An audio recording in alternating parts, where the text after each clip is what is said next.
घूंघट। जी, आज हम घूंघट पर बात करते हैं। घूंघट एक प्रथा है।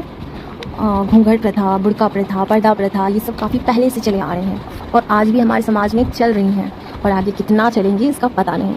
लेकिन मैं अभी की बात करती हूँ। मैं 2024 में हूँ और 2024 की युवा होने के नाते मैं इसके बारे में बात करती हूँ कि ये क्यों बुरा है। मुझे इसके इतिहास के बारे में ज़्यादा कुछ पता नहीं है, लेकिन मैं अभी की बात करना चाहूँगी। प्रेजेंट की घूंघट लेने के लिए हमें कहा जाता है कि घूंघट हमें बड़ों के सम्मान देने के लिए लेना है। तो मैं ये पूछना चाहूँगी कि क्या फिर जो घूंघट नहीं लेती हैं वो क्या बड़ों का सम्मान नहीं करती हैं? और ये कैसी प्रथा है सम्मान देने की जो सिर्फ शादी के बाद ही दिया जाता है?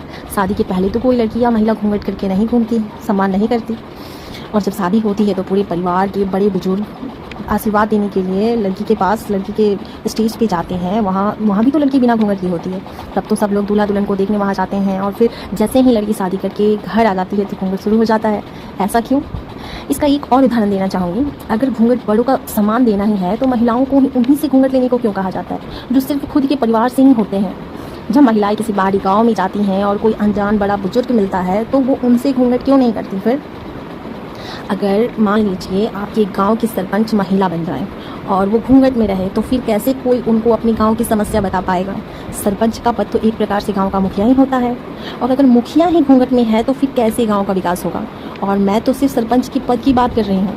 अगर कोई महिला प्रधानमंत्री बन के भी घूंघट करे तो क्या आप उसका समर्थन करोगे? कहो, करोगे? कुछ लोग तो ये भी कहते हैं कि पुरुषों की गंदी नज़र से बचने के लिए घूंघट लिया जाता है, तो फिर महिलाओं की भी गंदी नज़र से पुरुषों को घूंघट पहनना चाहिए। तो मेरा तो मानना यही है कि घूंघट, पर्दा, बुर्का अब ख़त्म कर देनी चाहिए। सबको बराबरी का अधिकार मिलना चाहिए। किसी को भी पर्दे में छिपकर उसकी दुनिया को सीमित नहीं करना चाहिए। Thanks for watching. Please like, share and subscribe.